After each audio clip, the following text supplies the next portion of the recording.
The world's dependence on OPEC oil could be coming to an end. Vast quantities of oil and gas have been discovered in Israel, potentially rivaling the huge reserves of Saudi Arabia. Larry Solomon is the executive director of Energy Probe and joins us now to tell us all about it. Hey, Larry. Hi, how are you? Hard for some people to believe that Israel could have the energy reserves of Saudi Arabia. Give us some history on this, because this is extremely recent.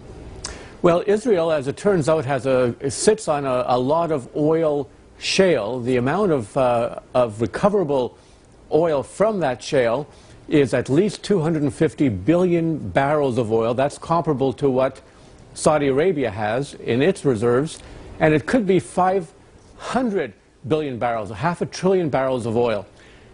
There's now a concerted effort to get that oil out of the ground and to use that oil to destroy the OPEC oil cartel. Is it as easy to get the crude out of the Israeli ground as it clearly has been for decades, getting it out of Saudi Arabia? No, it requires new technology. The technology has to get the oil out of shale, out of rock. But an incredible team has been put together in Israel, and it includes a fellow called Vinegar, who is probably the leading authority in the world in shale oil extraction. He's working on this, and he's got high-powered people behind him, including people like Rupert Murdoch, Dick Cheney, and Baron Rothschild. Now, Larry, when I first was living in Alberta, and that was 3 decades ago, there was all this talk about the sands in northern Alberta. And people said the talk is ridiculous. It doesn't matter what is in there. In order to mine it, in order to extract it, in order to do what needs to be done, the price of oil has to be significantly higher. I don't have to tell you that 3 decades ago, oil was a lot lower than it is right now. Well, of course, we know the history. The price of oil went up and up and up, and eventually it became profitable.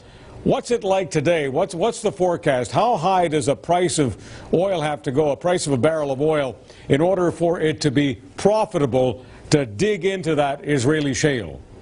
Well, not that much. With the new technology that the Israelis think they have, it'll be just $35 to $40 a barrel. So that's much less than it costs to extract oil from the tar sands, for example.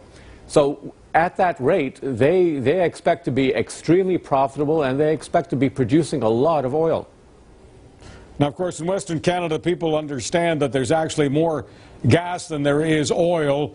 And if only the price of natural gas went back to what most people think it ought to be, that would be very, very good news for Western Canada and all of Canada in terms of revenues. Natural gas has been on a low, and one of the reasons it's been on a low is because so much natural gas has been discovered in various parts of the world.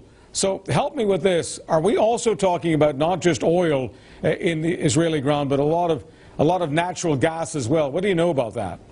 Well, we are. For one thing, there's natural gas that's going to be produced along with the shale oil, and that natural gas will be used to provide the heat that the shale oil extraction is going to require. But in addition to that, vast quantities of natural gas have been found off the Mediterranean, off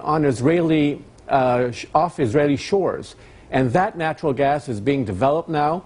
And it's going to be exported to Greece, and from Greece to other parts of Europe. All right, take me to the geopolitics now, because I know that's where the conversation ends up going when you talk about the Middle East.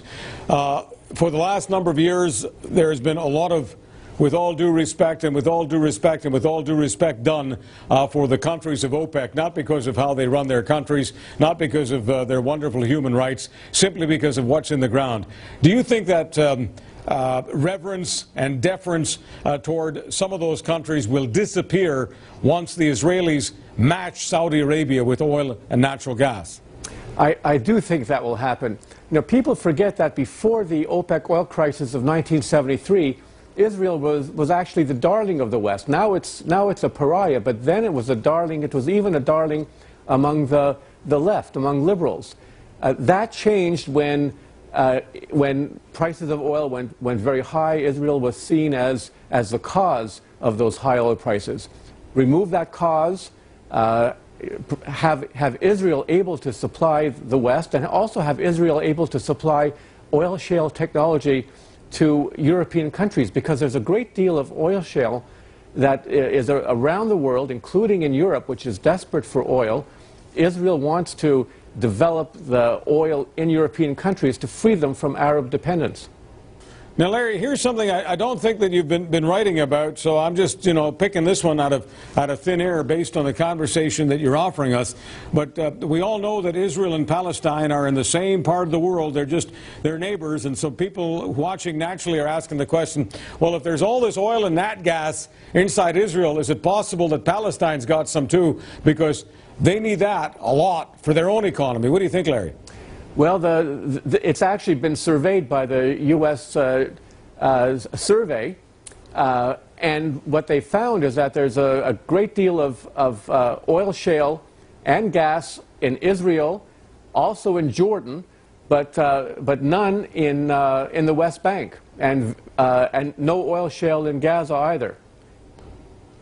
So as far as that's concerned, the Palestinians are left holding the bags, and the question then becomes, does it make it even more difficult for them with respect to Israel, an opportunity for Israel's economy to go way, way up, the Palestinian economy, relatively speaking, struggling? And I'm just wondering if all of that new oil and natural gas being discovered in Israel actually might animate those who are on the extreme side of politics just across the border from Israel and Palestine. Well, I think actually that shouldn't be the case. For one thing, because none of this oil is on disputed land, that shouldn't be a sticking point with any ultimate peace resolution.